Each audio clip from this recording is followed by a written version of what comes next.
అని నేను అనుకోవటం ఆయన అదేం లేదు. అట్లా అనుకుంటే పవన్ కళ్యాణ్ గారు చేసిన సినిమాల్లో కూడా ఆడాలని చాలా చండాలాలు చేసిన సినిమాలు ఉన్నాయి కదా.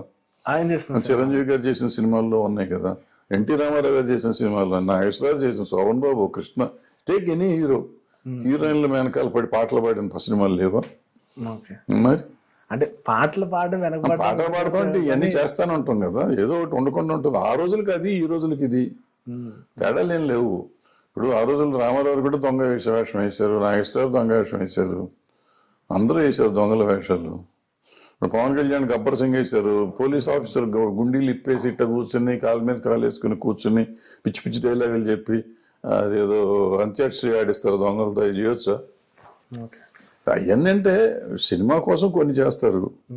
అది చేసేవచ్చు అంటే ఆయన సినిమా యాక్టర్గా చేశాడు. ఆయన ఉప ముఖ్యమంత్రిగా అలా చేయడుగా.